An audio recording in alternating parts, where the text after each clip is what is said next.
దేవునికి మహిమ కలుగునుగాక.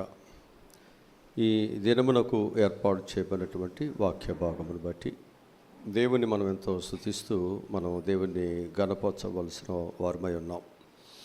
ఈ పునరుద్ధాన దినములో దేవుడిచ్చిన వాక్య భాగము కీర్తన గ్రంథము 4వ కీర్తనలో కొన్ని మాటలు, అంటే 8 వచనాలు ఉన్నాయి. వాటిలో 8 వచనాలు మనం ధ్యానము చేద్దాం. మనం జ్ఞాపకం చేసుకున్నట్లయితే ఈ కీర్తన యొక్క అంశం ఏమిటంటే ప్రార్థన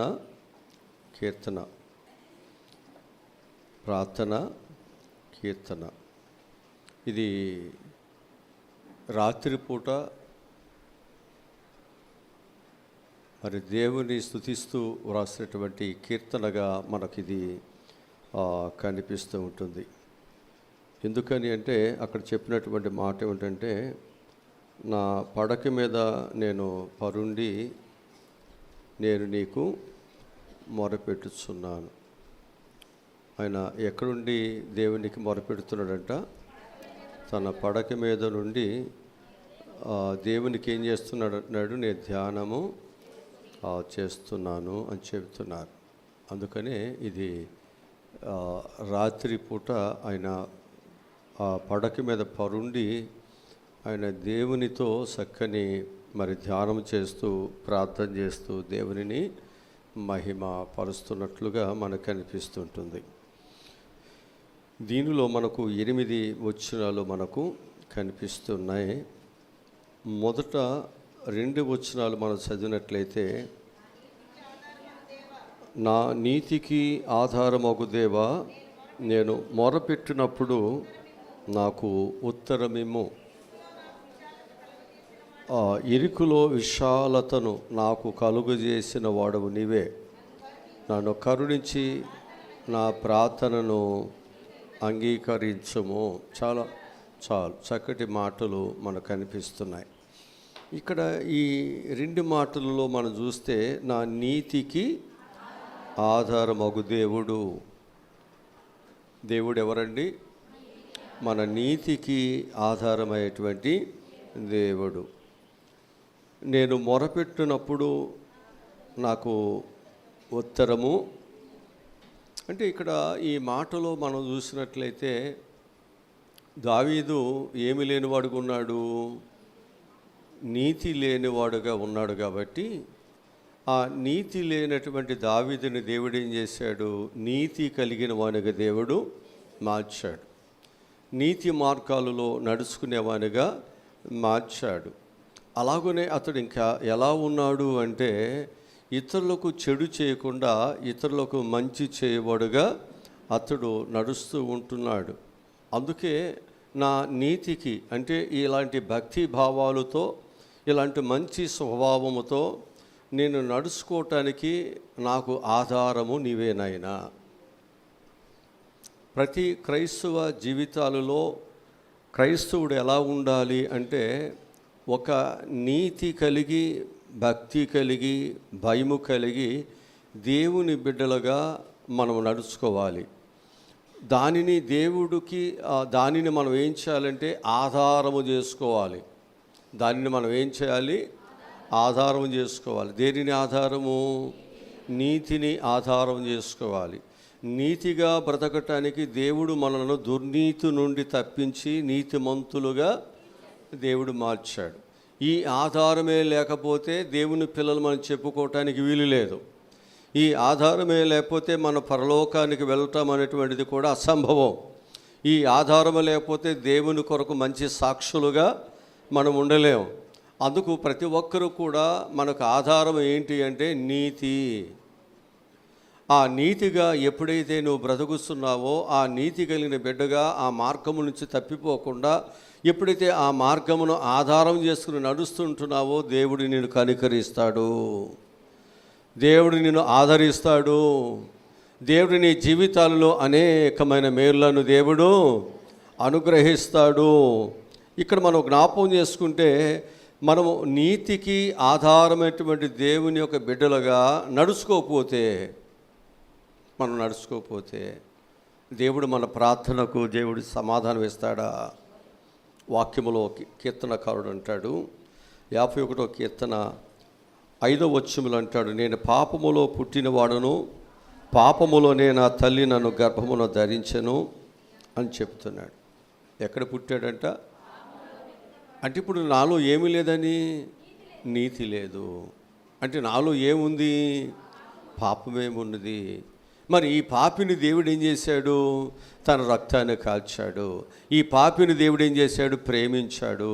ఈ పాపి నశించిపోవటం దేవునికి ఇష్టము కాదు.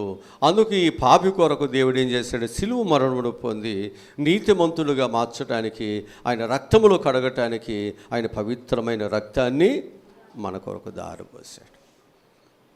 ఈ పాపికి ఆధారం ఎవరు? దేవుడే. ఏంటి మనకు ఆధారం అంటే, మనం నీతిగా బ్రతకటమే మనకు ఆధారం. ఎప్పుడైతే మనం నీతిగా, భక్తిగా, యథార్థతగా, దేవుని యందు భయభక్తులు కలిగిన వాడుగా, చెడుతనమును ద్వేషించేవారుగా మనం బ్రతుకుతూ వస్తున్నామో, ఆ నీతిమంతునికి ఆధారముగున్న దేవుడు నిన్ను ఎప్పుడు కాపాడుతాడు. మన ఇంటికి ఆధారము ఏమైతున్నాయో అవి కానీ బలహీనమైపోతే ఆ ఇల్లు నిలబడుతుందా? ఆ ఇల్లు నిలబడుతుందా? మనం నడిపించేటువంటి వాహనాలకి ఆధారమైనటువంటివి బలహీనమైతే వాహనం నడుస్తుందా? ఒక విశ్వాసి నీతి లేకపోతే అతని యొక్క భక్తి నిలబడుతుందా? అతడు దేవుని కొరకు ఉపయోగపడతాడా? అర్థం చేసుకోండి. ప్రభు అంటాడు, పాపులను ప్రేమిస్తున్నాడు, నేను పాపులను పిలువ వచ్చి తిని అంటున్నాడు. కానీ నువ్వెప్పుడు పాపములనుంటే ఆయన ఎప్పుడు నిన్ను క్షమించేవాడుగా లేడిక. దేవుడు ప్రేమిస్తున్నాడు, ప్రేమ కలిగిన వాడే. కానీ నీవు సరిగ్గా నడవకపోతే, ఆయన నీతిని ఆధారం చేసుకుని కానీ మనం బ్రతకకపోతే, దుర్నీతి పరులుగా మనం ఒకవేళ నడుస్తూ ఉంటే, వీరెవరో నాకు, వీళ్ళు కాళ్ళు చేతులు కట్టి అంటాడా? అనడా? ఆయన మన పిల్లలు ఏదైనా తప్పు చేస్తే వాళ్ళ కాళ్ళకు మట్టి అంటుకోకుండా వాళ్ళకి ఏం కావాలో అని అన్నీ చూస్తూ వాళ్ళని జాగ్రత్తగా కంటి రెప్పలాగా చూసే మనము, మన పిల్లలు మన మాట వినుకోకుండా ఏదైనా రాంగ్ స్టెప్లోకి వెళితే నా పిల్లలు చచ్చిపోయారంటాం. అంటావా? నా పిల్లలు లేరిక నాకు, ఎందుకని నా మాట విన్నటువంటి పిల్లలు ఆ రోజే చచ్చిపోయారు. అందుకే ఆజ్ఞను ఎప్పుడైతే అతిక్రమిస్తున్నామో అప్పుడే మనం చనిపోతున్నాం. ఇంత ప్రేమించే పిల్లల్ని మనమేమంటున్నామంటే, చచ్చిపోయారని ఎందుకు అంటున్నామంటే, వారు మన మాట వినలేదనే తప్ప వారు మన పిల్లలు కాదని కాదు, వారి పిల్లలు మనం ప్రేమించట్లేదని కాదు. అక్కడ మనం దేవుని యొక్క పిల్లలుగా మాట ఇచ్చాము, బ్రతుకుతామని. ప్రభు అంటాడు, నీవు నా సొత్తు, నేను నిన్ను విలువ పెట్టి నేను కొన్నాను. కొనబడిన మనము, దేవుని సొత్తు అయినటువంటి మనము ఆయన బిడ్డలుగానే బ్రతకాలి. దేవుని మందిరముగానే అక్కడ ఆరాధనలు జరగాలి. అది దొంగల గుహగా ఉండటానికి వీలు లేదు. అది దొంగల గుహగా, వ్యాపారముగా, స్వార్థాలతో ఉంచబడినట్లయితే దేవుడు దాన్ని ఏం చేశాడు? కొరడాలతో కొట్టి ఆ స్వార్థపరులను అందరిని బయటికి నెట్టేశాడు. ఇక్కడ అలా ఉండటానికి వీలు లేదు. ఇది నా నామం పెట్టబడిన నా మందిరము, ఇది అనేకులకు, ఇది ప్రార్థనా మందిరముగా ఉండాలంతే. ఇది ఒక వ్యాపార వీలుగానో, నీ స్వార్థము కొరకు, నీ లాభం కొరకు, నీ సంపాదన కొరకు ఉపయోగపడేటువంటి స్థలముగా దీనిని ఉపయోగించినట్లయితే దేవుడు ఉపేక్షించేవాడు కాదు అనే విషయాన్ని నేను మీకు జ్ఞాపకం చేస్తూ ఉంటున్నాను.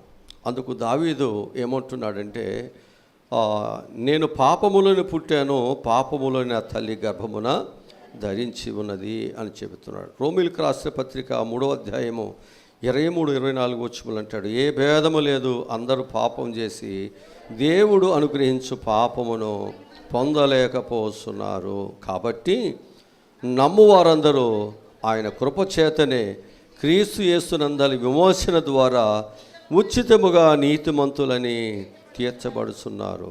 కనుక దేవుని నీతి మీద ఆధారపడుతున్నాడు. మనందరం కూడా ఎవరి నీతి మీద ఆధారపడాలి? దేవుని నీతి మీద. మన నీతిమంతులమని పిలిచాడా? మనం ఎవరమని పిలిచాడు?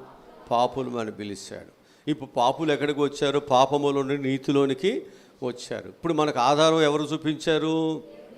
దేవుడు చూపించాడు. ఇప్పుడు ఆధారం చూపించేటువంటి దేవునిని మనం నరికేసుకుందామా? నరికేసుకుంటే ఆయన మనకు సహాయమును చేస్తాడా? మనకు మేలు కలుగుతుందా? ఇది మనం ఈరోజు ఆలోచన మనం చేయాలని మీకు జ్ఞాపకం చేస్తున్నాను. నీకు నీతి మార్గమును చూపించాడు. నీ పాపములు అన్నిటిని దేవుడు క్షమించాడు. నీ పాపములన్నీ దేవుడు కడిగివేశాడు. నిన్ను హిమము కంటే తెల్లగా దేవుడు మనల్ని పవిత్రులుగా చేశాడు. మరి ఇలాంటి దేవునిని మనం ఆధారం చేసుకుని మనం ఏం చేయాలి అంటే నీతిగా, భక్తిగా, యథార్థంగా మనం బ్రతకాలి. కష్టాలు ఉంటాయి, బాధలు ఉంటాయి, శ్రమలు ఉంటాయి. కానీ నీ భక్తిని విడిచిపెట్టి, నీ నీతిని విడిచిపెట్టి, నిన్ను ప్రేమించిన దేవుని విడిచిపెట్టి నీవు దేవునికి వ్యతిరేకంగా నడిచేటప్పుడు ఒక్కసారి నిన్ను ప్రేమించిన దేవుని జ్ఞాపకం చేసుకో. ఆయన మీద ఒక్కసారి నీ దృష్టి పెట్టు. ఒకవేళ నువ్వు అలా వెళ్ళిపోతే ఆయన ఏమైపోతాడు? ఆయన ఏమి తలడిల్లిపోతాడు? ప్రేమించేటువంటి పిల్లల్ని ఒకవేళ దారి తప్పిపోతుంటే తల్లిదండ్రులు ఏమైపోతారు? ఒక్కసారి వారి మనసును కూడా మనం చూడాలి. మనకు కోరికలు ఉన్నాయి, మనకి ఇష్టతలు ఉన్నాయి అని నీ ఇష్టానుసారంగా ప్రవర్తిస్తే నీ మీద ఆశలు పెట్టుకుని పెంచుతున్న నీ తల్లిదండ్రులు ఏమైపోతారు? వారి హృదయంలో ఉన్నటువంటి శోభకు, బాధకు, ఆ కష్టానికి ఎవరు కారకులు? సర్వస్వము నీవేనని ప్రాణములు కూడా త్యాగం చేసి, అన్నిటినీ త్యాగం చేసి నీ పిల్లల కొరకు వారు అలా బ్రతుకుతూ ఉంటే ఒకేసారి నీవు వారిని నమ్మించి మోసం చేసి వెళ్ళిపోతుంటే బాధేనా? ప్రభు కూడా అదే అంటున్నాడుగా. దేవుడు మనకు ఒక నీతి మార్గమును దేవుడు చూపిస్తే ఆ మార్గములో ఆధారం చేసుకుని బ్రతక్క, ఆ మార్గములో దైవ దీవులు ఉన్నాయని చెప్పి నిలవక, ఆ మార్గములోనే నాకు సుఖ సౌఖ్యాలు దొరుకుతాయి అని చెప్పి మనం నిరీక్షించక, నీ స్వలాభం కొరకు, నీ ఆశల కొరకు, నీ ఇచ్చల కొరకు, నీ కోరికల కొరకు, నీ ఇష్టానుసారంగా బ్రతకటానికి నీ ఒకవేళ మార్గము తప్పుకు నేను వెళ్ళిపోతూ ఉంటే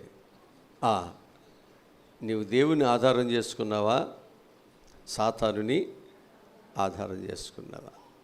ఆలోచించాలని నేను మీ జ్ఞాపకంలోనికి తెస్తున్నాను. కనుక దేవుడు ఏమన్నాడు? క్రీస్తునందలి విమోచన ద్వారా ఉచితముగా నీతిమంతులమని తీర్చబడుతున్నారు. కనుక దేవుని నీతి మీద మనం ఏం చేయాలి? ఆధారపడాలి. ఎవరి మీద ఆధారపడాలి? మనందరం దేవుని నీతి మీద మనమందరం కూడా ఆధారపడాలి. దేవుని పిల్లలు దేవుని నీతి మీద ఆధారపడితే నీతిమంతులకు కలుగు అనేక ఆపదల నుండి దేవుడు ఏం చేస్తాడు? తప్పిస్తాడు. నీతిమంతునికి కలిగే అనేక ఆపదలు ఉన్నాయి. ఆపదలో దేవుడు నీకు సహాయకుడుగా నిన్ను నడిపించేవాడుగా, నిన్ను తప్పించేవాడుగా, నిన్ను పోషించేవాడుగా, నీ పక్షముకు నిలబడి దేవుడు యుద్ధము చేయాలంటే నువ్వు ఎలా ఉండాలి?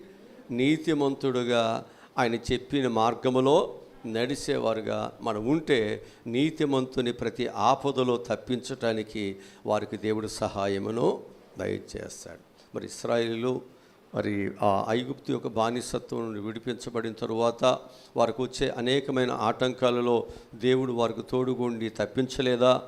దేవుడు వారికి తోడుగుండి వారికి విజయాలు దేవుడు ఇవ్వలేదా? దేవుడు వారిని పోషించలేదా? అంటే దేవుడు వారిని పోషిస్తూ వచ్చాడు. ఈరోజు దేవుడు నిన్ను పోషించాలి. కరువులో దేవుడు పోషించలేదా? యుద్ధాలలో దేవుడు వారితో నిలబడి యుద్ధము చేయలేదా? ఒక్కసారి ఆలోచించేయండి. దేవుడు మనలను దుర్నీతి నుండి తప్పించి నీతిమంతులుగా మార్చిన తరువాత మనం ఎవరు బిడ్డలుగా ఉండాలి? నీతిని ఆధారం చేసుకుని దుర్నీతిని విడిచిపెట్టి శరీర సంబంధమైన ఆశలను, కోరికలను, ఇచ్చలు అన్నిటినీ విడిచిపెట్టి ఇది నేను చేయటానికి తగిన వాడిని కాదు అని చెప్పి దానిని పెంటతో సమానముగా చేసుకుని ఎవరైతే దేవుని కొరకు బ్రతుకుతూ ఉన్నారో దేవుడు వారి పక్షానమున దేవుడు నిలబడతాడు. నిన్ను పాడు చేయటానికి ఏది వచ్చిన దేవుడు నిన్ను ముట్టనీయకుండా దేవునికి సహాయమును ఖచ్చితంగా చేస్తాడు. ఎందుకంటే ఆయన మనకు ఆధారముగా ఉండి దేవుడు మనకు సహాయమును దయచేస్తారు అనే విషయాన్ని నేను మీకు ప్రభుపక్షముగా నేను మీ జ్ఞాపకంలోనికి తెస్తున్నాను. అక్కడ రెండవ విషయంలోకి వచ్చేసరికి, రెండవ మాటలోనికి, నరులారా ఎంతకాలమో నా గౌరవమును అవమానముగా మార్చెదరు, ఎంతకాలము వ్యర్థమైన దానిని ప్రేమించెదరు, ఎంతకాలము వ్యర్థమైన వాటిని వెదకెదరు. చూసారా, ఒక స్థితిలో నుంచి దేవుడు నిన్ను, ఒక స్థితిలోనికి దేవుడు నిన్ను ఎక్కించిన తర్వాత ఆ స్థితులను వదిలిపెట్టుకోకుండా అభివృద్ధిలోనికి దినదినము నువ్వు ఎక్కిపోవాలి. ఇక నేను ఎల్లకాలము కూడా నిన్ను నడిపిస్తూ, ఎల్లకాలము నిన్ను చేయిస్తూ, ఎల్లకాలము నిన్ను బలపరుస్తూ, ఎల్లకాలము దేవునికి సహాయమునే చేస్తూనే ఉంటాడా? ఇక ఎంతకాలము? ఇప్పుడు ఒక వయసు అనేది ఉంది,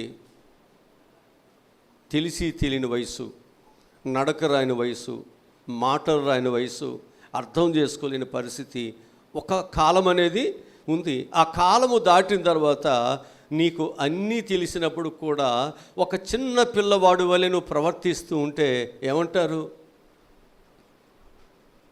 చిన్న పిల్లవాడులాగా నేను అర్థం చేసుకుని నేను ప్రేమిస్తారా? చెప్పండి. అంటే నీకు ఒక కాలం అనేది వచ్చింది, నీకు ఆ కాలములో కూడా నీవు అర్థం చేసుకుని బ్రతకలేకపోతే ఏమంటారు? జాగ్రత్త. అందుకంటున్నాడు, ఇంకా ఎంతకాలమో నా గౌరవమును అవమానముగా. అంటే దేవుడు ఎంతకాలము చూస్తున్నాడు మార్పు చెందుతావని, ఇంక ఎంతకాలం నువ్వు అర్థం చేసుకుని ఉంటావని దేవుడు చూస్తున్నాడు. కానీ ఎన్ని సంవత్సరాలు దేవుడు నువ్వు మార్పు చెందుతావని ఎదురు చూస్తున్నావు, నువ్వు మారట్లా, అసలు లోబట్లా, విధేయత చూపించట్లా, నీ ఆలోచనలు, నీ పద్ధతులు ఏమీ మార్చుకోవట్లా.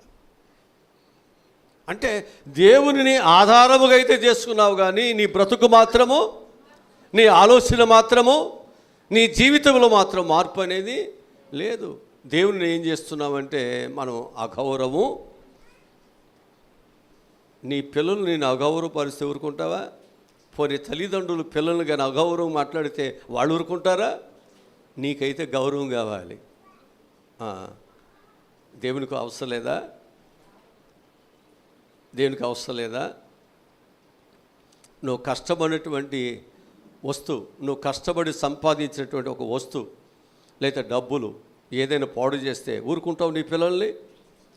నీ సెల్ ఫోన్ని పగలగొట్టారనుకుందాం, ఊరుకుంటావా? చెప్పండి.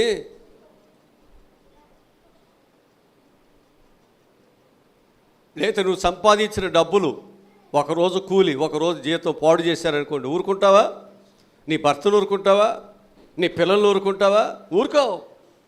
మరి ఇక నీవు ఎంతకాలము నీవు ఆయనని అగౌరవపరుస్తావు? ఆయన సొత్తు అయినటువంటి నీవు ఎందుకు నీవు దేవునికి వ్యతిరేకమైన వాటికి అప్పగిస్తావు నీ దేహాన్ని, పరిశుద్ధమైన దానిని?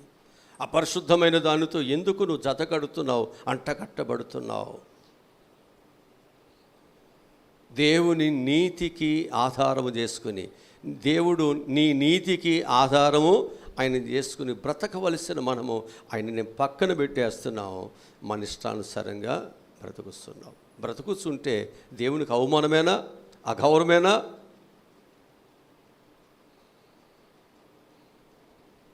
అందుకే అక్కడ అంటున్నాడు, ఎంతకాలము నా గౌరవమును అవమానముగా, ఎంతకాలము వ్యర్థమైన దానిని, ఎంతకాలము అబద్ధమైన వాటిని. ఇప్పుడు వాటిల నుంచి దేవుడు నిన్ను విడిపించి, వాటిల నుంచి దేవుడు నిన్ను రక్షించి, దేవుని యొక్క బిడ్డగా బ్రతకటానికి దేవుడు ఒక మార్గమును దేవుడు చూపించాడు. అజ్ఞానిగా ఉంటే జ్ఞానం చూపిస్తారు. నీకు జ్ఞానం వచ్చిన తర్వాత కూడా ఇంకా నాకు చూపించాలంటే ఎట్లా? నీకు భోజనం తినటం నీకు వచ్చు, కూడా తినేటువంటి వయసు కూడా వచ్చింది, అప్పుడు కూడా నాకు తినిపించాలి అంటే అది ఎంతవరకు మంచిది? ఆలోచించండి. చాలామంది యొక్క జీవితాల్లో పైకి భక్తి కలిగైతే ఉంటున్నారు, కానీ దేవుని శక్తిని మాత్రము ఆశ్రయించట్లేదు. దేవుని ఏం చేస్తున్నారు అంటే వారి అవసరతల కొరకే ఉపయోగించుకుంటున్నారు. వారి అవసరతలు తీరిన తర్వాత దేవుడిని అగౌరవమే, అంటే వారి ఇచ్చల కొరకు, వారి కోరికల కొరకు దేవుడు ఏమైపోయినా పర్వాలా, నా కోరికలు తీర్చుకోవాలి, నా ఇష్టానుసారంగా బ్రతకాలి, నేను ఈ లోకములో ఆనందంగా సంతోషంగా అన్నిటిని నేను అనుభవించాలి, ఏమైపోతే నాకేంటి. ఇలా బ్రతుకుతున్న ప్రతి ఒక్కరికి దేవుడు ఆధారమా? దేవుని బిడ్డలుగానే బ్రతుకుతున్నామా, లేక మన ఇష్టానుసారంగా బ్రతుకుతున్నామా? మనమే ప్రశ్న వేసుకుని ఎప్పటికప్పుడు మనం ఏం చేసుకోవాలి, మనలో మనము జాగ్రత్తగా పరిశీలన చేసుకోవాలి. ఎందుకంటే బ్రతుకుట క్రీస్తు కొరకే, చావైతే నాకు లాభమే. దేవుని కొరకు బ్రతకాలంతే, అది నీకు లాభదాయకం, అది నీకు ఆశీర్వాదం. ఎప్పుడైతే నువ్వు దేవుని కొరకు బ్రతకటం నేర్చుకుంటావో, ఎప్పుడైతే దేవుని బిడ్డగా నువ్వు బ్రతకటానికి నీ అడుగులను వేస్తున్నావో, నీ ప్రతి అడుగును దేవుడు స్థిరపరుస్తాడు. ఎక్కలేని ఎత్తైన కొండకు దేవుడు నిన్ను ఎక్కిస్తాడు. ఎందుకనంటే ఆయన నువ్వు ఆధారం చేసుకున్నావు కదా. నా దేవుడు నన్ను రక్షిస్తాడు, నా దేవుడు నన్ను కాపాడుతాడు, నా దేవుడు నన్ను స్వస్థపరుస్తాడు, నా దేవుడు ఈ యుద్ధములో నాకు విజయాన్ని దేవుడిస్తాడు. నువ్వు ఆధారం చేసుకుని వెళుతున్నావు కాబట్టి దేవుడు నిన్ను దాటిపోయేవాడు కానే కాదు. హల్లెలూయా, హల్లెలూయా. అందుకు దేవుని ఆధారం చేసుకున్నటువంటి మనము దేవునికి మనము ఏం తేగకూడదు, ఆ గౌరవాన్ని తేగకూడదు, అవమానాన్ని తేగకూడదు. మనము దేవునికి వ్యతిరేకంగా వ్యర్థమైన వాటిని మనం ప్రేమించవద్దు. ఏం చేయొద్దు, వ్యర్థమైన వాటిని మనము, అబద్ధమైన వాటిని మనం ఏం చేయొద్దు, వెతకొద్దు. నీకు ఒక నిజ దేవుడు ఉన్నాడు, నీకు ఒక ఆధారమైన దేవుడు ఉన్నాడు. ఆయన ఎవరు అంటే భూమిని ఆకాశమును సృష్టించిన వాడు, నీకు ఏమి కావాలో అవన్నీ ఎరిగినవాడు, నీ ప్రతి అవసరతలో ఆయన నీకు సహాయమును చేసేటువంటి దేవుడు. ఒక మంచి దేవుడు నీకు ఆధారం చేసుకున్న తర్వాత ఈయన్ని విడిచిపెట్టేసి వేరే వేరే వాటిని, వ్యర్థమైన వాటిని, సహాయం చేయనటువంటి, ప్రేమించలేనటువంటి వాటిని, నీకు ఏ మేలు చేయనటువంటి వాటిని, వాటి చుట్టూ నువ్వు తిరుగుతూ దేవుని నామాన్ని అగౌరవపరచడం నీకు న్యాయమా, నీకు మంచిదా? ఆలోచన చేస్తూ మన జీవితాల్లో మనం ఏం చేయాలంటే మార్పుని చెందుదాం, దేవుని బిడ్డలుగా మనము బ్రతుకుదాం. అందుకే దేవుడు లేకపోతే నా జీవితము వ్యర్థమేనని, దేవుడి యొక్క సన్నిధి లేకపోతే, ఆయన యొక్క మహిమ నాకు తోడుగా లేకపోతే, ఆ పరిశుద్ధాత్మ ఒకవేళ నన్ను విడిచిపెట్టి వెళ్ళిపోతే, ఆయన సన్నిధిలో నుండి దేవుడిని కానీ పోమని నన్ను అసహించుకుని ఒకవేళ నన్ను బయటికి త్రోసేస్తే నా బ్రతుకు తెరువేంటి, నా బ్రతుకేంటి? పిచ్చుకులకు నివాస స్థలము దొరికినట్లు, వానకోవిలకు గూటి స్థలము దొరికినట్లు, ప్రభువా నీ సన్నిధిలో నాకు ఈ అవకాశము దొరికింది కదా. దొరికిన అవకాశాన్ని బట్టి మనం ఏం చేయాలి, కొండబాకాలి, అండ చూసుకుని.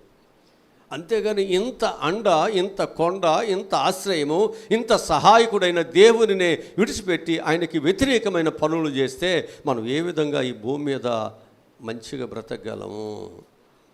ఈ భూమి మీద ప్రతి మనుషునికి కష్టాలు, బాధలు, ఇబ్బందులునే మన జీవిత ప్రయాణం కొనసాగుతుంది. రేపు అనేది మనకు దేవుడు ఇస్తున్నప్పటికీ ఆ రేపు అనేటువంటి దానిలో ప్రవేశించిన మనము, ఆ రేపు అనేటువంటి దానిలో మన బ్రతుకు ఎలాగూ నడిపించబడుతుందో మనకెవరికి తెలియదే. ఆ తెలియని పరిస్థితిలో నడుస్తున్న మనము అనుదినము తెలిసిన దేవుడు ఏం చేస్తున్నాడంటే, దేవుడు మనల్ని కాపాడుతున్నాడు, దేవుడు మనకు సహాయమును దయచేస్తున్నాడు. కాబట్టి ఇప్పుడు వరకు ఇన్ని సంవత్సరాలు ఈ భూమి మీద మనందరము క్షేమముగా బ్రతుకుతున్నాం. ఇక్కడున్న వాళ్ళందరినీ ఎవరినైనా అడిగినా నాకు ఏ బాధలు, ఏ కష్టాలు నాకు లేవు, ఇప్పుడు వరకు నేను చాలా మంచిగా ఉన్నాను అనేవాళ్ళు ఎవరిని చెప్పగలరా? ఎవ్వరూ చెప్పలేరు. ఇన్ని కష్టాలలో దేవుడు నిన్ను దాటించి నిన్ను, నీ పిల్లలు, నీ కుటుంబాన్ని ఇప్పటి వరకు దేవుడు కాపాడుతున్న ఆ దేవునికి వ్యతిరేకంగా, ఆయనకు అవమానకరముగా ఎలా బ్రతకగలము? అలా బ్రతికితే న్యాయమేనా అది మంచిదేనా? ఏ తల్లిదండ్రులైన పిల్లలు అలా నడుస్తూ ఉంటే తల్లిదండ్రులు ఇష్టపడతారా? ఆ పిల్లలు ఏమంటారంటే నా పిల్లలు అప్పుడే చచ్చిపోయారు అనుకుంటున్నాం. ఇక రెండవ భాగంలోకి వచ్చేసరికి, రెండో విషయంలోకి వచ్చేసరికి 3-4 వచనాలకు వస్తే అక్కడ ఏమని వాక్యం అక్కడ చెప్తున్నటువంటి మాట ఏమని చెప్తుందంటే, చదవండి. యెహోవా తన భక్తులను తనకు ఏర్పరచుకొనుచున్నాడని తెలుసుకొనుడి. నేను యెహోవాకు మొరపెట్టగా ఆయన ఆలకించును. భయమునొంది పాపము చేయకుడి. మీరు పడకల మీద ఉండగా మీ హృదయములలో ధ్యానము చేసుకుని ఊరకనే ఉండండి. హల్లెలూయా. కనుక దేవుని యొక్క పిల్లలు, యెహోవా తన భక్తులను దేవుడు ఏం చేశాడు? ఈరోజు మనం ఎవరి కొరకు దేవుడు ఏర్పాటు చేసుకున్నాడు? దేవుని కొరకు. మన పిల్లలు ఎవరి కొరకు బ్రతకాలి? తల్లిదండ్రుల కొరకు బ్రతకాలి. నీ పిల్లలు నీ కొరకు కాకుండా వీళ్ళ వరకు బ్రతికితే ఏమంటావు? ఊరుకుంటావా? ఊరుకో. కానీ నువ్వైతే బ్రతకొచ్చు. నీ ఇష్టానుసారంగా ఎవరు పడితే వాళ్ళని కోరుకోవచ్చు, ఎవరు పడితే వాళ్ళని ఇష్టపడవచ్చు, ఎవరు పడితే వాళ్ళ మార్గాల్లోకి వెళ్ళిపోవచ్చు. మళ్ళీ దేవుని దగ్గరికి రాగానే నాకు సహాయము. ఇది న్యాయమా? ఇది ధర్మమా? ఈ ఆలోచనలు క్రైస్తవునిగా నీకు మంచిదేనా? ఇప్పుడు దేవుడు ఎవరి కొరకు ఏర్పాటు చేసుకున్నానన్నాడు? తన కొరకు దేవుడు మనల్ని ఏర్పాటు చేసుకున్నప్పుడు మనం ఎవరి కొరకు బ్రతకాలి? అది ఆయన ఎందుకు ఏర్పాటు చేసుకున్నాడు? ఆ ఏర్పాటును బట్టి మనం ఏం చేయాలి? మనం బ్రతకాలి, ఆధారం చేసుకుని బ్రతకాలి. ఏర్పాటు వేరుగా ఉంది, బ్రతుకు వేరుగా ఉంది.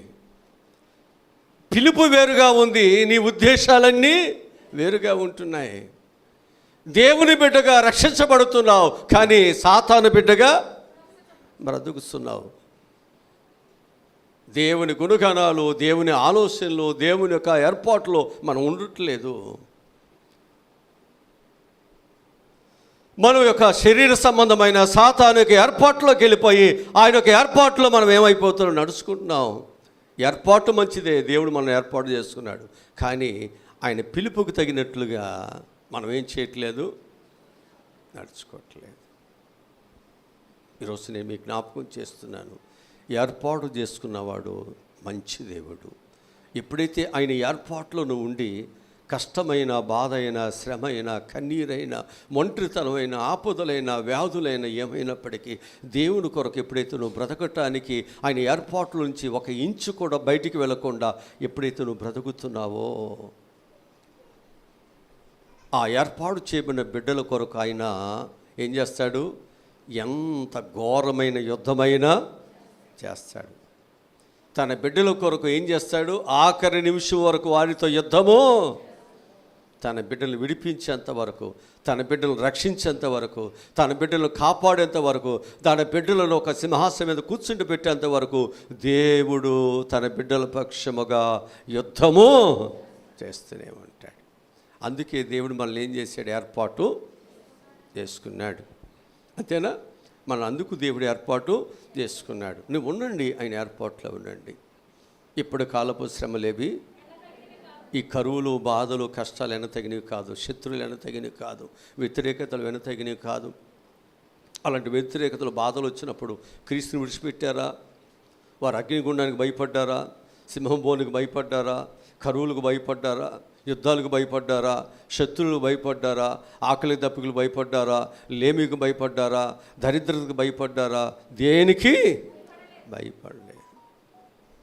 ఆ ఏర్పాటు అట్లా ఉండాలి. యెహోవా ఈరే, ఆయనే చూసుకుంటాడు. నేను దేవుని బిడ్డగా నేను నడవగలిగితే, నేను దేవుని బిడ్డగా బ్రతకగలిగితే, నేను దేవుని బిడ్డగా నా జీవితంలో ఆయనకి ఒక ప్రథమ స్థానాన్ని నేను ఇవ్వగలిగినట్లయితే నా ప్రభువు నాకు తప్పకుండా దేవుడు సహాయమును చేస్తాడు. అందుకే ప్రతి ఒక్కరు కూడా నీతిగా బ్రతకాలి, ఆయన ఆధారం చేసుకుని బ్రతకాలి. రెండవది ఆయన ఏర్పాటులోనే మనం ఉండాలి. ఆయన ఏర్పాటు నుండి మన బయటికి, ఎందుకనంటే ఆయనకి వేరుగా ఉండి మనం ఏం చేయలేం. ఆయనతో కలిసి ఉందాం. కలిసి ఉంటే కలదు సుఖం, కలిసి ఉంటే బహుగా ఫలిస్తాం. మానవ జీవితాల్లో భార్య ద్వారా, భర్త ద్వారా, పిల్లల ద్వారా, ఇరుగు పొరుగు వారి ద్వారా అనారోగ్యాలు, ఆర్థిక ఇబ్బందులు, రకరకాల పరిస్థితులు వస్తాయి. ఎందుకు రావు? మనిషిగా పుట్టిన తర్వాత రావా? ఇవన్నీ వస్తాయి.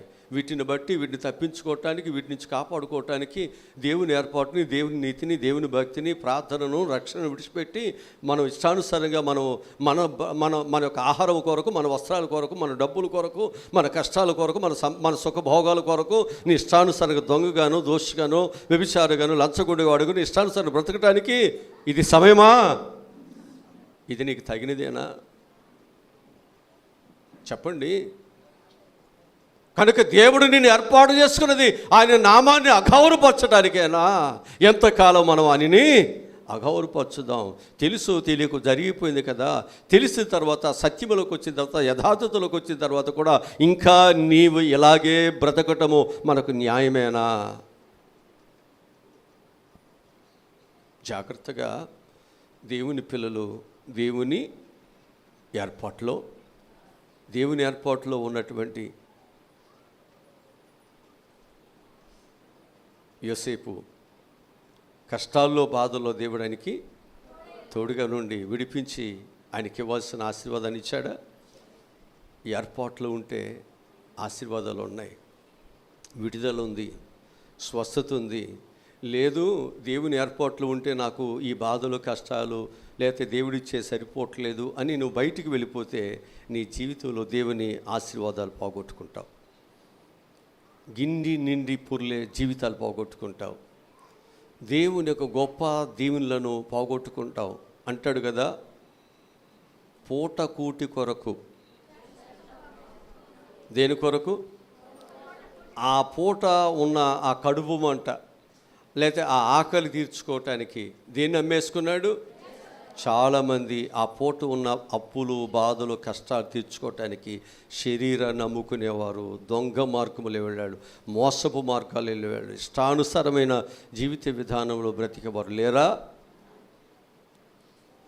ఇది దేవుని ఏర్పాట్లో ఉన్నట్టేనా? దేవుని పిల్లలు ఆయన పిలుపుకు తగినట్లుగా వారు బ్రతుకుతున్నట్టేనా? ఆయనకు భయపడుతున్న వారేనా? ఆయనకు మంచి సాక్షులుగా బ్రతుకుతున్నటువంటి వారేనా? ఆలోచించండి. అందుకు దావీదు యొక్క జీవితంలో దేవునిని ఏం చేసుకున్నాడు? తనకి నీతికి ఆధారముగా చేసుకుని, నీతి తక్కువ, భక్తి తక్కువ, బలహీనమైన, తుచ్చమైన ఏ పనులు అయినా చేయటానికి ఇష్టపడలా. బ్రతికితే క్రీస్తు కొరకు నిప్పులాగా బ్రతుకుతాను, లేకపోతే ఇది కావాలి మనకి. మన బ్రతుకు కొరకు, మన క్షేమము కొరకు మనం ఎట్లా పెడితే అట్లా అడ్డదారులు మనం త్రొక్కకూడదు. అది నీకు ఆశీర్వాదము కాదు. దేవుడు నడిపించే నరుడు ధన్యుడు. హల్లెలూయా.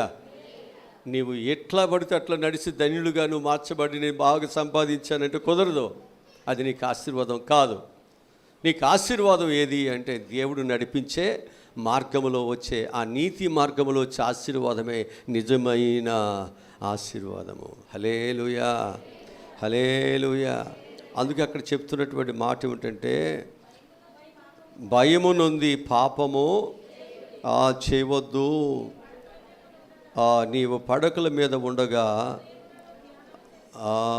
అది దేవుడు నన్ను ఏర్పాటు చేసుకున్నాడు కదా, నువ్వేం చేయాలి? భయము నొంది పాపం చేయవద్దు. నువ్వు ఎప్పుడు కూడా నువ్వు కళ్ళు తెరిసినా, కళ్ళు మూసినా, నడుస్తున్నా ఏం చేయాలి? ధ్యానము చేసుకోవాలి, ప్రార్థనలు చేసుకోవాలి, దేవుని స్తుతించాలి. అయ్యా, నేను ఈ భయంకరమైన పరిస్థితుల్లో వెళుతున్నాను, అయ్యా నువ్వు నాకు సహాయమును. నీవు నాకుండగా నేను ఎవరికి భయపడతాను? నీవు నన్ను నడిపిస్తుండగా ఏది నన్ను ఆపగలదు? ఏది నన్ను ముంచగలదు? ఏది నన్ను కాల్చగలదు? ఏది నా మీదగా పొర్లి పారగలదు? ఏది నన్నేమీ చేయలేదయ్యా. అబ్బా, నా జీవితాల్లో మనం ఇలాంటి చక్కటి భయముతో, భక్తితో మనం బ్రతుకుతున్నప్పుడు దేనికైనా తల వంచగలమా? దేనికైనా బానిసలు అవ్వగలమా? ఏదైనా నీ భక్తిని, నీ విశ్వాసాన్ని పాడు చేయగలదా? పాడైపోతున్నావంటే ఈ ఏర్పాట్ల నుండి పక్కకు వచ్చేస్తున్నావు. బలహీనమైన మనసుతో, దేవుని మీద నమ్మకము లేని మనసుతో, దేవుని మీద విశ్వాసము లేని మనసుతో, దేవుని మీద సరైనటువంటి భక్తి భావాలు లేనటువంటి బలహీనమైనటువంటి వ్యక్తిగా మన జీవితాలు ఉంటున్నాయి. మనం అంటాం భయం ఉండదు, భక్తి ఉండదు, విశ్వాసం ఉండదు. కానీ కష్టం వస్తే ప్రభువా నువ్వు నాకు ఎందుకు సహాయము? ఆయన నీతిగా బ్రతకవు, ఆయన ఏర్పాట్లు ఉండవు. కానీ నువ్వు ప్రార్థన చేయగానే దేవుడు స్వస్థతలు ఇచ్చేయాలి, ఇళ్ళన్నీ బాగు చేసేయాలి, పిల్లలందరినీ తీసుకెళ్ళిపోయి పెద్ద స్థాయిలో కూర్చోబెట్టాలి. ఏంటండి ఇదంతా? అంటే దేవుడిని నువ్వు స్వార్థంగా వాడుకుంటావా, భక్తిగా బ్రతుకుతావా? ఇక తల్లిదండ్రులు ఎంతవరకు నీకు అంట్లు ఇవన్నీ తోముకుంటూ, బట్టలన్నీ చేసుకుంటూ, నీకు భోజనం అన్నీ వండి పెడుతూ, నీకు అన్నీ చూసి పెట్టే తల్లిదండ్రులేనా? ఇక వాళ్ళ యొక్క సుఖం కానీ, వాళ్ళ మాట కానీ, వాళ్ళ గౌరవం కానీ, వాళ్ళ యొక్క ఆలోచన కానీ, వారి పద్ధతులు కానీ నీకేం పట్టవా? అంటే మనిషి యొక్క జీవితంలో మనిషి ఎలా ఉన్నాడంటే ఒక స్వార్థప్రియుడుగా ఉన్నాడు. రక్షించబడుతున్నా, దేవుని పిల్లలుగా వాక్యాలు వింటున్నా, దైవ సన్నిధికి వస్తున్నా, వారి జీవితాల్లో మార్పు అనేది రావట్లా. అనేక సంవత్సరములు మనం దేవునితో ఉన్నప్పటికీ కూడా ఆయన నీతి ఏ విధంగా ఉంది? అది స్వార్థము లేనిదిగా ఉంది. ఆయన నీతి ఎలా ఉంది? అనేకులకు సహాయమును చేదిగా ఉంది. ఆ యొక్క ఏర్పాట్లోకి ఎందుకు మనం రావట్లేదు అంటే మనలో ఇంకా స్వార్థం అనేది, నేను అనేది, నా పిల్లలు అనేది, నా బ్రతుకు అనేది, నా కుటుంబం అనేది ఇంకా మనలోనే ఏలుబడి చేస్తుంది. అందుకంటున్నాడు, నాకంటే ఎక్కువగా నీ పిల్లలైనను, నీ భార్యనైనను, నీ అన్నదమ్ములను, నీ అక్క చెల్లెలను ప్రేమిస్తే నీవు నన్ను ప్రేమించలేవు. వాటన్నిటిని విడిచిపెడితేనే, వాటిని ద్వేషిస్తేనే ఆఖరికి నీ ప్రాణముతో సహా ఇవన్నీ మనం చేస్తేనే దేవుని పిల్లలుగా ఆయన నీతిని, ఆయన రాజ్యాన్ని వెతకగలుగుతాం. ఆయన నీతి మార్గములో, భక్తి మార్గములో నిలవగలుగుతాం. అర్థమవుతుందా? ఇప్పుడు దేవుడు ఎందుకు మనల్ని ఏర్పాటు చేసుకున్నాడు? ఎట్లా పడితే అట్లా బ్రతకమనా? సాక్ష్యం లేకుండా జీవించమనా? లోకానుసారంగా, ఇష్టానుసారంగా జీవించమనా?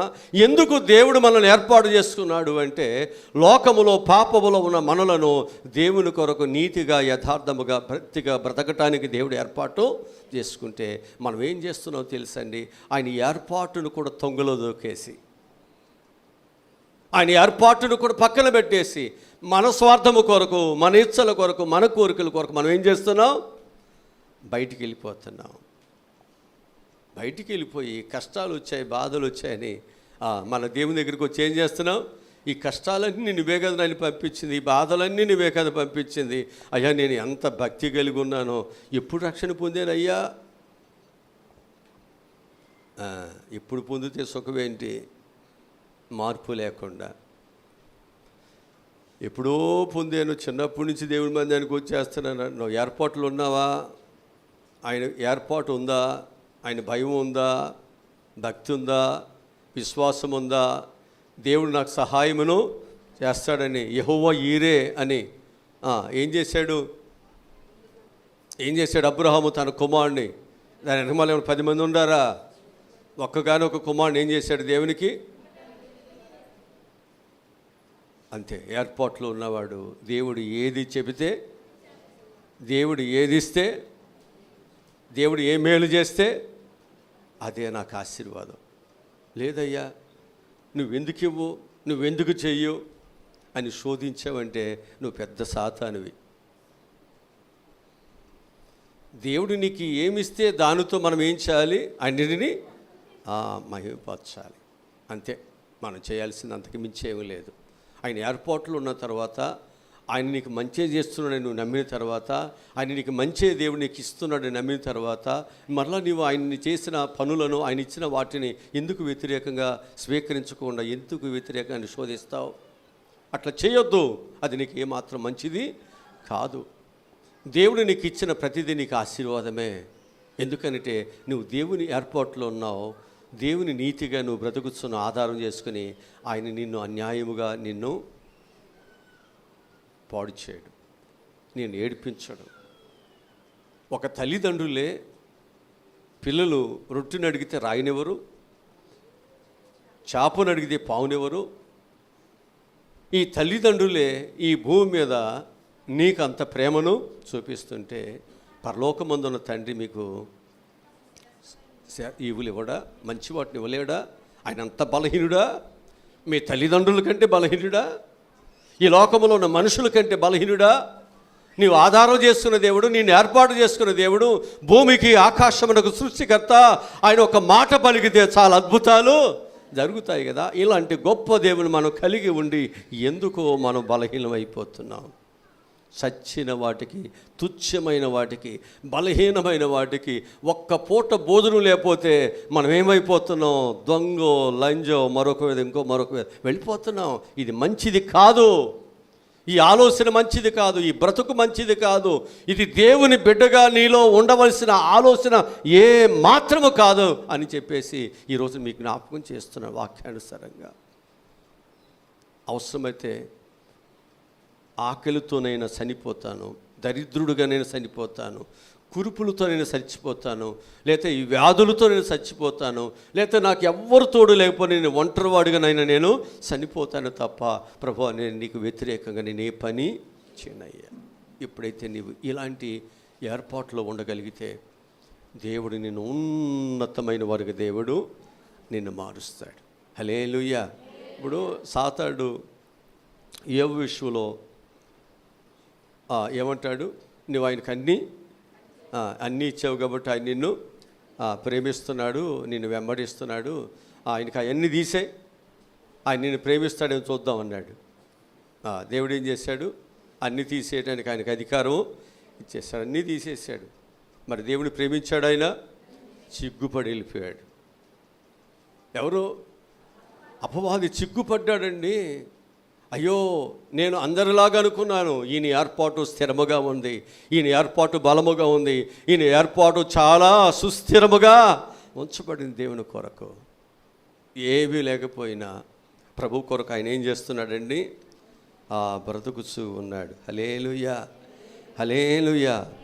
అందుకే భక్తులైనటువంటి వారు ఎప్పుడు కూడా ఎక్కడ ఉండాలి? దేవుని ఏర్పాటులోనే మనం ఉండాలి. శ్రమలు వచ్చినా, బాధలు వచ్చినా, కష్టాలు వచ్చినా, ఏమొచ్చినప్పటికీ మనం భయము నుండి పాపం చేయకుండా మన పడకల మీద నుండి హృదయంలో మనం ఏం చేయాలి? దేవునికి ప్రార్థన చేసుకుంటూ, ప్రభా ఈ కష్టం వచ్చింది, నా బిడ్డలకి కష్టం వచ్చింది, నా భర్తకి కష్టం వచ్చింది, ఈ పరిస్థితులు వచ్చినాయి నాయనా, ఇదిగో నీవు ఏ విధంగా నడిపిస్తే, నీవు ఏ విధంగా ఏర్పాటు చేస్తే, నీవు ఏ విధంగా కృప చూపిస్తే ఆ విధంగా నేను ఉంటానయ్యా. అదే మనం నేర్చుకోవాలి. అదే మన మనసులో మనం దానిని స్థిరపరచుకోవాలి. ఆ విధంగా ఎవరైతే భక్తి భావాలతో నడుస్తున్నారో వారందరికీ దేవుడు తప్పకుండా మంచి ఇవ్వాలని దేవుడు దయచేస్తారు. ఇక మూడవదిగా మనం చూసినట్లయితే 5-6 వచనాల్లో ఏమంటాడు? నీతియుక్తమైన బలులు అర్పించుచు యెహోవాను నమ్ముకొనండి, మాకు మేలు చూపువాడెవడని పలుకువారు అనేకులు. యెహోవా నీ సన్నిధి కాంతి మా మీద ప్రకాశింపచేయము. హల్లెలూయా. ఇక్కడ మనం జ్ఞాపకం చేసుకున్నట్లయితే ఇక్కడ మనం చూసే మంచి మాటలు 5-6 వచనాల్లో ఏమంటాడంటే నీతియుక్తమైన బలులు అర్పించుట దేవుని ఏం చేయాలమంటాడు? దేవుణ్ణి మనం ఏం చేయాలన్నాడు? నమ్ముకోవాలి. మనము అంటే దేవుడు చేసిన మేలులకై మనం ఏం చేయాలన్నమాట? నీతియుక్తమైన బలులు అర్పించే వరకు చిత్తపడదాం. అంతేగా మనం ఎలా ఉండాలంటే దేవుని కొరకు మంచి అర్పణను అర్పించేవారుగా మనము ఉండాలి. దేవుడు నాకేమని ఇస్తేనేగా చేసేది అన్నట్టుగా ఉంటే మనకేమి దేవుని కొరకు బ్రతకలేం. అంటే మానవుని యొక్క జీవితాలు ఏంటంటే అట్టు పెడితే అట్టున్నర పెట్టాలి. మా అమ్మాయికి సూడిదులకి ఆమె క్యాన్ పట్టుకుని వస్తే నేను కూడా క్యాన్ పట్టుకుని వెళ్తా. ఆమె ఒట్టు చేతులతో ఊక్కుంటూ వస్తే నేను కూడా ఒట్టు చేతులతో ఊక్కుంటూ వెళ్తా. అవి మా పిల్లోడు పెళ్ళికి వచ్చి భోజనం తిని ఏమైనా కట్నం చదివిస్తే నేను కూడా వెళ్ళి చదివిస్తా, లేకపోతే నేను తిని కూడా ఊక్కుంటూ వస్తా. ఇది ఎవరి మనసు? సాతాను మనసు అంట, నీ మనసు కాదా అంటే నువ్వు సాతానువేగా. సాతాను ఊరికి తేలిక దొరికాడు. మరి నీ మనసు ఏంటో ప్రభు అంటాడు, క్రీస్తు యేసుకు కలిగిన ఈ మనసు. మనం ఏ మేలు చేయకపోయినా, మనం మంచిగా ఆయన ప్రేమించకపోయినా ఆయన మనల్ని ఏం చేశాడు? ఎవరి మనసు ఇది? ఈ మనసు ఎవరు కలిగి ఉండాలి? ఆయన ఏర్పాటు చేసుకున్న పిల్లల్లో ఉండాలా? నీతిగా బ్రతికే వాళ్ళే ఉండాలా? వాళ్ళు ఎలా బ్రతికితే నాకెందుకని, నేను మంచిగా, వాళ్ళు ఎలా ఉంటే నాకెందుకని, నేను దేవుని ఏర్పాటులోనే. అది ఎవరైతే గ్రహించి కలిగి ఉంటున్నారో వారు ఏం చేస్తున్నారు అంటే, వారు నీతియుక్తమైన బలులు అర్పించు యెహోవాను వారు ఏం చేస్తున్నారు? నమ్ముకుని నమ్మకంగా బ్రతుకుతారు. అంతే అంతే. వారు దేవుని కొరకు నమ్మకంగా బ్రతుకుతారు. వారు దేవుని కొరకు యథార్థంగా బ్రతుకుతారు. వారు దేవుని యందు విశ్వాసత కలిగి వారు చక్కగా వారు బ్రతుకుతూ ఉంటారని నేను మీకు జ్ఞాపకం చేస్తూ ఉన్నాను. కనుక దేవుడు చేసిన మేలులకై మనం ఏం చేయాలి? నీతియుక్తమైనటువంటి బలులను అర్పించేవారుగా మనం ఉండాలి. అంతే. మనం ఎప్పుడు కూడా మంచి చేయటానికి, మంచివారుగా ఉండటానికి, దేవుని గణపరచడానికి మనం సిద్ధంగా ఉండాలి తప్ప కీడుకు ప్రతి కీడునైన, దోషణకు ప్రతి దోషణైన మనము చేయకూడదు. మన నోటి నుంచి వచ్చే ప్రతి మాట నువ్వేం చేయాలి? మంచిదే చెప్పండి. నువ్వు చేయగలిగితే ఆ మంచి మాట చెప్పండి. సమాజానికి డబ్బుల కన్నా, అన్నిటికన్నా ఆ మాట వారిని బ్రతికిస్తుంది. వారి కుటుంబాల్లో భార్య భర్తల మధ్య, పిల్లల మధ్య, తల్లిదండ్రుల మధ్య ఉన్న సమస్యలు పోతుంది. డబ్బులు చేయలేవు, బంగారం చేయలేదు, ఈ లోకములు ఏది చేయలేదు. ఒక్క మంచి మాట జీవితాన్ని మార్చేస్తుంది, కుటుంబాన్ని మార్చేస్తుంది, ఒకరికొకరు అర్థం చేసుకుని బ్రతికేటట్టు చేస్తుంది. మనం ఏమంటామంటే, మంచి భోజనం పెడితే పేరు వస్తుంది, మంచి డబ్బులు ఇస్తే జనం వస్తారు. ఇది మంచిది కాదు. నువ్వు మంచి మాటలు చేయండి, మంచి మాటలు చెప్పండి, వారిని విడిచిపెట్టరు. వారికి మంచి ఆలోచన చెప్పండి. వారు బ్రతకటానికి, వారు వర్ధిల్లటానికి, వారి కుటుంబాలు పోషించబడటానికి, చెడు నుండి తప్పించబడటానికి చేతనైనంత వరకు వారికి మీకు సహాయమును చేయండి. చాలు, వారు బ్రతికిపోతారు. ఎందుకనంటే నిర్భమానముగా ఉన్నటువంటి 38 సంవత్సరాలు నిరాధారుడుగా, ఆధారము లేక, సహాయము లేక అందరూ వెళ్ళిపోయి ఆ నీటిలో మునిగిపోతుంటే, స్వస్థత పొందుతుంటే ఈయన మాత్రం అలాగే ఉన్నాడు. దేవుడు వారి దగ్గరికి రాలేదా? దీనుడుగా ఉన్నాడు, గుడ్డివాడు, శాపగ్రస్తుడుగా ఉన్నాడు. అందరిని చూస్తున్నారు, అన్ని ఆనందాలు చూస్తున్నాడు, కానీ వారి కన్నా తల్లిదండ్రులు చూడలేకపోతున్నాడు. దేవుడిచ్చిన తన రూపాన్ని తాను చూసుకోలేనటువంటి వాడుగా ఉన్నాడు. ఆ దరిద్రుడి యొక్క కేకలు విన్న దేవుడు ఏం చేశాడు? తన దగ్గరికి వెళ్ళలేదా? నువ్వు దేవుని కొరకు మంచిగా బ్రతికితే దేవుడు నీ దగ్గరికి వచ్చి దేవుడి సహాయము, నీ ప్రార్థన విని సహాయం చేస్తాడు. మనం నీతిగా ఉండవు, భక్తిగా ఉండవు, దేవుని ఏర్పాట్లో ఉన్నాం, భయం ఉండదు. కానీ నా ప్రార్థన దేవుడు అంగీకరించి దేవుడు నాకు అన్నీ ఇచ్చేయాలంటే స్వార్థం ఇది విడిచిపెట్టండి. క్రైస్తవునిగా ఇది నీకేమాత్రం మంచిది కాదు. ఇలాంటి జీవితమును నీకు మేలు చేయదు. విడిచిపెడదాం. దేవుని పిల్లలుగా మార్పు చెందుదాం.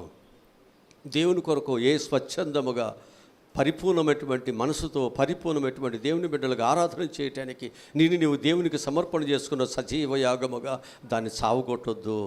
దాన్ని దేవుని నామాన్ని అవమానపరచవద్దు. అవమానపరిచేటట్లుగా నీవు అప్పగించుకోవద్దు.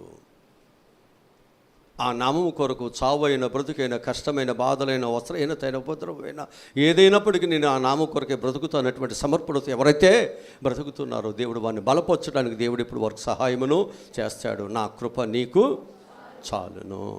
హల్లెలూయా. కృప గొప్పదా, డబ్బులు గొప్పవా? వెండి బంగారం గొప్పదా, కృప గొప్పదా? ఇప్పుడు మనకేం కావాలి? ఇప్పుడు ఉట్టిదే 2 తాళ్ళు నాంతాడు ఉంటే కృప పక్కన పెట్టేస్తాం. ప్రార్థన అయింది. ఒక 1000 రూపాయలు, 2000 రూపాయలు ఇవాళ నీకు కూలి ఇస్తానంటే, అయ్యగారు మీరు ఆగండి, వచ్చే ఆదివారం మీకు దానిలో దశం భాగం వేస్తాను, అంతే, బ్రేక్. అసలు మనమే సాతాను అండి. ఊరికి సాతాను అంటాం. దేవుని పిల్లలమై ఉండి మన బ్రతుకు, మన మనసు, మన ఆలోచనలు మారట్లేదు.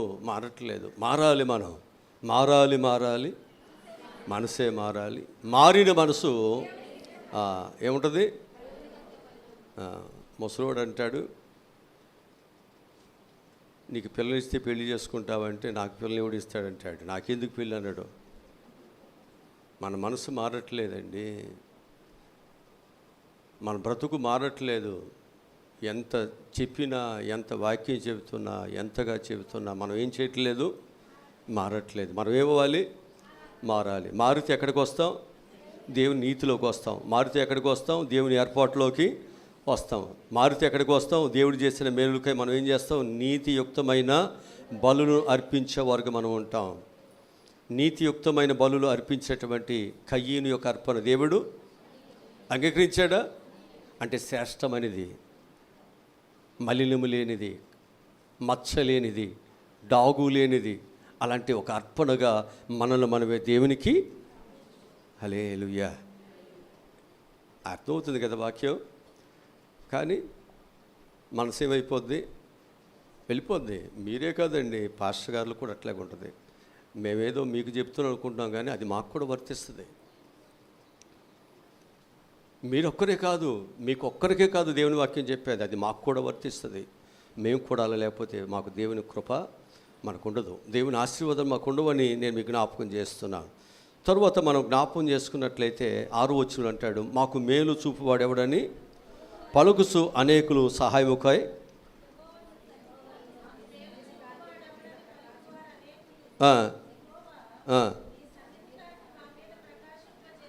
చూసారా? బ్రతుకేమో మార్చుకోరు, మార్గాలేమో సరి చేసుకోరు, కానీ మాకేం చేయాలి? అబ్బో, అంటే వీళ్ళకి బాధ వచ్చేసరికి మేలు చూపాలి. ఈయన బాధలు వెళ్ళిపోతే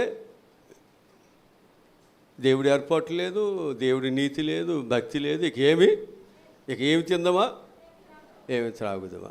ఏదైనా కష్టం వస్తే ఎవరు చూపించాలి మార్గం?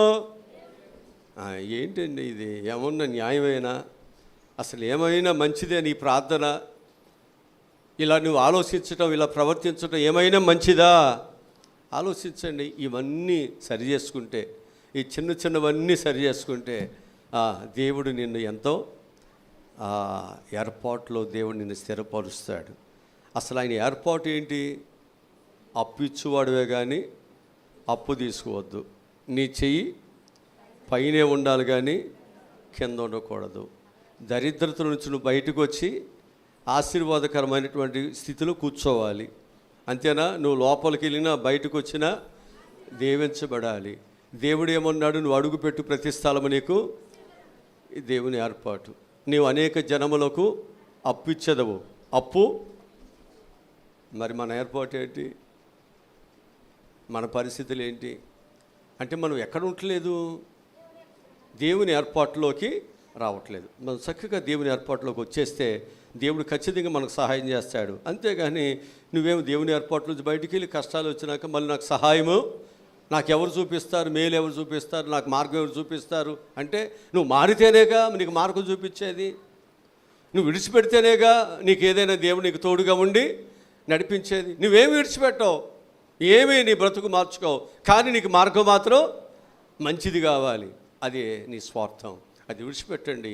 ప్రభు తప్పకుండా మీకు దేవుడు సహాయమును చేస్తాడు. ఇక చివరిగా 7, 8 వచనాలు మనం చూసినట్లయితే,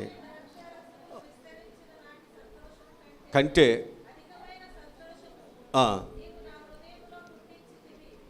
ఇక్కడ మనం జ్ఞాపకం చేసుకుంటే దేవుని యొక్క పిల్లలకు దేవుడు ఏమిస్తాడు? అధికమైన ఇస్తాడా? దేవుడు ఇస్తాడా? అధికమైన సంతోషము దేవుడిస్తాడు. ఎవరైతే ఆయన ఒక బిడ్డలుగా నీతిని ఆధారం చేసుకు బ్రతుకుతారో దేవుణ్ణి, ఎవరైతే దేవుని యొక్క ఏర్పాటులో వారు ఉంచబడతారో, లోకాన్ని పాపాన్ని అన్నిటినీ విడిచిపెట్టి నష్టముగా చేసుకొని, ఎవరైతే దేవుడు చేసిన మేలులకై నీతియుక్తముగా వారు దేవుని కొరకు వారు ఒక అర్పణగా వారు దేవునికి అర్పించుకుని బ్రతుకుతూ ఉంటారో, అలాగనే ఎవరైతే దేవుని పిల్లలుగా బ్రతుకు వారికి దేవుడు సంతోషం ఇస్తాడు. వారికి ఏమిస్తాడన్నాడు? నెమ్మదిని ఇస్తాడంట. దేవుడు ఏమిస్తాడు? నెమ్మదినిస్తాడు. సంతోషము, నెమ్మది దేవుడిస్తాడు. ఈ సంతోషము, నెమ్మది అనేటువంటిది క్రైస్తవ జీవితాల్లో లేదా మన జీవితాల్లో మనం అనుకునేది ఏమిటంటే, పంటలు బాగా పండాలి, పశువులు బాగా పాలు ఇవ్వాలి, పిల్లలు బాగా ఉద్యోగాలు చేయాలి, ఇంటి నిండా డబ్బులు ఉండాలి, జేబు నిండా డబ్బులు ఉండాలి, సుఖవంతమైన జీవితం ఉండాలి. ఇదే కదా సంతోషము. హబక్కూకు గ్రంథంలో ఒక మాట ఉంటుంది, 3వ అధ్యాయము 17-18 వచనములో చెప్తున్న మాట ఏమిటంటే, అంజూరపు చెట్లు పూయుకునేను, ద్రాక్ష చెట్లు ఫలింపకపోయినను, ఒలివ చెట్లు కాపు లేకయుండినను, చేనులోని పైరు పంటకు రాకపోయినను, గొర్రెలు దొడ్డిలో లేకపోయినను, సాలలో పశువులు లేకపోయినను, నేను యెహోవా యందు ఆనందించేదను, నా రక్షణకర్త అయిన దేవుని యందు నేను. అసలు సంతోషం ఏది మనకుంటుందా?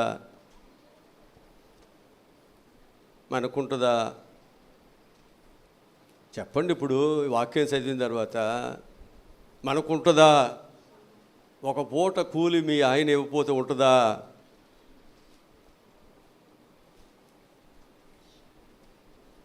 నిజమైన ఏర్పాట్లో ఉన్నటువంటి వారు, నాకు దేవుడు ఏమి ఇచ్చినా ఏమి ఇవ్వకపోయినా నేను నిత్యము ఆయనలోని నేను ఆనందముగా.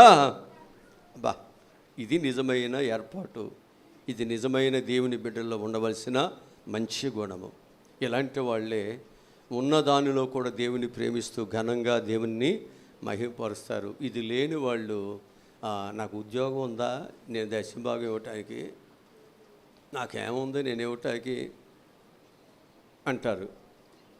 ఇప్పుడు ఇక్కడ ఏమన్నాడు? ఏమీ లేకపోయినా కదా, ఏమి ఎట్ట ఉంటాడంట, ఉసూరుమంటూ ఉంటాడు, పుసుకలు కార్చుకొని. దేవుని యందు ఎలా ఉంటానన్నాడు? ఇది కావాలి మనకండి. ఇది నిజమైన మారు మనసు, ఇది నిజమైన ఏర్పాటు, ఇది నిజమైన దైవభక్తి. ఒకవేళ నాకు దేవుడు ఎలా ఎందుకు చేశాడని అడగటానికి భయం మనలో. ఎందుకని? దేవుడు అన్యాయస్తుడు. ఖచ్చితంగా దేవుడు నాకు న్యాయమును చేస్తాడు. దేవుడు ఇచ్చింది ఏదైనా న్యాయమే కాబట్టి. ఇక దేవుడు ఒకవేళ నేను ఇలాగ దరిద్రుడిగా ఉండటము, ఒకవేళ ఎలాగ నేను అప్పులతో అవమానములతో, లేక నేను ఇలా ఉండటం నీకు ఇష్టమైతే నేను ఇలాగే ఉంటానయ్యా, నేను దొంగగా దోషగా ఉండకున్నట్లు నాకు సహాయమును. అదే కన్నది. ఒకవేళ నేను పేదవాడినైతే నేను ఒకవేళ ఏది దోసుకుంటానో, ఏం చేస్తారో నా కుటుంబ కొరకు, పిల్లల కొరకు, అలా లేకున్నట్లు నాకు సహాయమును దయచే. చక్కగా ప్రతి ఒక్క బిడ్డలు దేవుని దగ్గర ఏదో మనకు కావాలని కాదు, కానీ దేవుడు ఏదిస్తే అది కోరుకునే పిల్లలుగా ఆయన ఏర్పాట్లో ఉండండి. ఆయన రక్షణలో కొనసాగండి. ఆయన ఏది ఇస్తే దాన్ని బట్టి స్తుతిస్తూ దేవునికి మనం తిరిగి అర్పించేవారుగా ఉండండి. దేవుడిని మంచి మనసును బట్టి దేవుడు తప్పకుండా దేవుడికి సహాయమును. అదే మనం నేర్చుకోవాలి.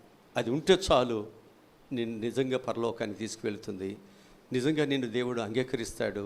నిజంగా నిన్ను నిత్య రాజ్యములో ఆయన చేర్చుకుంటాడు. దేవుడి మాటలు దీవించునుగాక. ఆమేన్. తల ఉంచండి, ప్రార్థన చేసుకుందాం.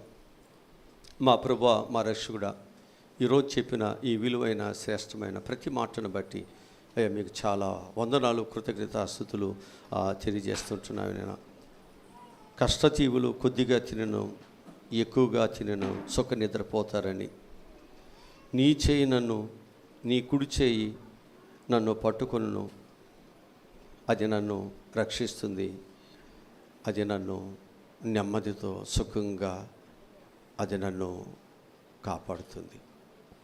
ఈరోజు ప్రభా అందరూ చక్కగా నీ వాక్యాన్ని విన్నారు. దావీదు ఆ విధమైన ప్రార్థనతో ఉండబట్టే దేవుడు ఆయనకు అంత గొప్ప ఆశీర్వాదాలు ఇచ్చారు. మేమందరం కూడా చక్కగా సాగిపోవటానికి మీరే సహాయములను దయచేయమని యేసు నామములో ఈ మనవులు ఈ ప్రార్థనలు అడిగి పొందుకుని ఉన్నాము తండ్రి. ఆమేన్.